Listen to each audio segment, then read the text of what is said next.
नमस्कार, आपके साथ मैं हूं समीर अब्बास। ज्ञान वापी विवाद लगातार तूल पकड़ता जा रहा है और इस मामले में सर्वे की रिपोर्ट वाराणसी कोर्ट में पेश की जा चुकी है। हमारे साथ इस वक्त हरियाणा के गृह मंत्री अनिल विज मौजूद हैं। अनिल जी, स्वागत है आपका टीवी 9 भारतवर्ष पर।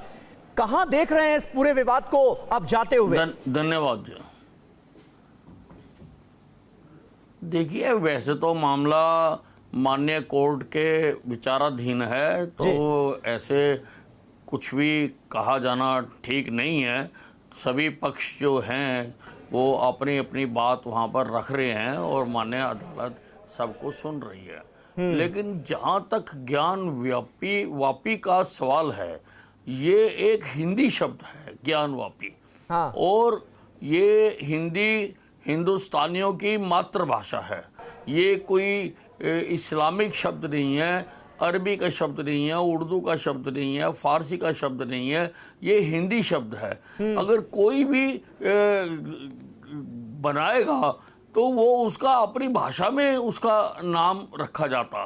तो इसको देख के तो ऐसा ही प्रतीत होता है कि ये कोई हिंदू संस्थान रहा होगा।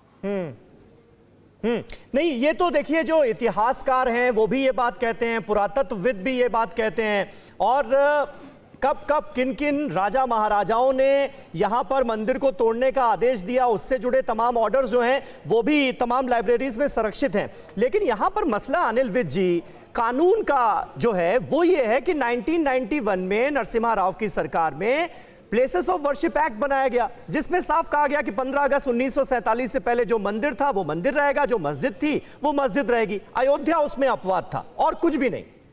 तो अब अयोध्या का फैसला आ चुका है और उस वक्त ये भरोसा भी दिलाया गया कि अब आगे जो है किसी और जगह को लेकर इस तरह के आंदोलन नहीं होंगे। अब फिर से उस ओर बढ़ते हुए देख रहे हैं क्या चीजों को?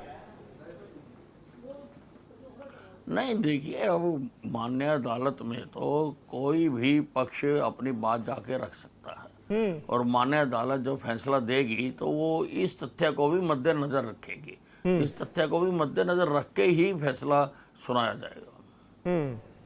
अच्छा अनिल विज जी, मसला ये है कि इस बीच राजनीति जो है वो एक बार फिर हम जोरों पर देख रहे हैं वाराणसी के इस मुद्दे को लेकर। कांग्रेस पार्टी ये कह रही है, और खास तौर पर मैं नाम लूंगा, राजस्थान के मुख्यमंत्री अशोक गहलोत ने यह कहा कि असल मुद्दे जो हैं उन पर जनता का ध्यान ना रहे, जनता असल मुद्दों से भटक जाए, इसलिए बीजेपी इस तरह के मुद्दों को हवा दे रही है और बीजेपी आरएसएस वाले अब 100 जगह पर ज्ञान वापी जैसे विवाद, डिस्प्यूट खड़े कर देंगे। नहीं, ऐसे किसी पार्टी को ऊपर दोषारोपण करना उचित बात नहीं है। ये कहां पर बीजेपी आ गई इसमें? आम जन भी तो अपने मसले उठा सकते हैं, इसमें बीजेपी कहां से आ गई? बीजेपी कहां कह रही है कि ये करो या ये ना करो? ये तो आम जनता है, जनता अपने मसलों को उठा सकती है और माननीय अदालत किसी का भी मामला अगर सामने आता है तो उन पर विचार कर सकती है। तो आप ये कह रहे हैं कि बीजेपी का इससे कोई लेना देना नहीं है? नहीं, बिल्कुल भी, और कोई किसी प्रकार की राजनीति करनी भी नहीं चाहिए जब हमारे सामने अदालत है और अदालत में पक्षकार जो भी हैं अपना अपना पक्ष वहां पर प्रस्तुत कर रहे हैं। हाँ। तो मामला अदालत के अंदर ही रहना चाहिए, अदालत के बाहर नहीं खेलना चाहिए। अच्छा अनिल जी, अभी थोड़ी देर पहले, आपसे पहले, आप ही की पार्टी के राज्यसभा सांसद हैं सुब्रमण्यम स्वामी, उन्होंने ये कहा कि देखिए, सरकार के पास तो बहुत आसान रास्ता है। आज केंद्र सरकार, जो आपकी पार्टी की सरकार है, उसके पास बहुमत है, तो वो चाहे तो उसके लिए तो मिनटों का काम है, 1991 का जो एक्ट है उसे रद्द कर दे और फिर चाहे मथुरा हो या काशी हो, इस तरह के तमाम जो धार्मिक स्थल हैं जिनसे भावनाएं जुड़ी हुई हैं लोगों की, वहां पर मंदिर निर्माण किया जा सकता है, उस रास्ते पर आगे बढ़ा जा सकता है। तो क्या इस तरफ सोच रहे हैं आप लोग? नहीं, अब ये सुब्रमण्यम जी के अपने विचार हैं, उस पर मेरा किसी प्रकार से टिप्पणी करना ठीक नहीं है। अच्छा अनिल विज जी, क्योंकि देखिए अब ये बयानबाजियां तो हो रही हैं, क्योंकि हर किसी की जुबान पर तो काबू रखा नहीं जा सकता है, तो अब इसको लेकर दोनों ही पक्ष, वादी पक्ष हो, प्रतिवादी पक्ष हो, अलग अलग तरह के बयानात आ रहे हैं, पॉलिटिकल पार्टीज के तमाम नेताओं के बयानात आ रहे हैं। तो सिचुएशन कहीं टेंस ना हो, इसको लेकर क्या आप लोग भी सतर्क हैं? क्योंकि आप होम मिनिस्टर हैं हरियाणा के और आपकी इमेज बड़ी कड़क है, बड़े कड़क गृह मंत्री हैं आप, तो इसे लेकर किस तरह से आपने दिशा निर्देश जारी किए हैं वहां हरियाणा में? बिल्कुल मेरा सभी पक्षों से ये कहना है कि जब हम अदालत में चले गए तो हमें अदालत का सम्मान करना चाहिए और अपने मामले को अदालत तक ही रखना चाहिए। इसको अदरवाइज अदालत से बाहर आकर इसको और प्रकार के मुद्दे बनाकर नहीं लड़ना चाहिए।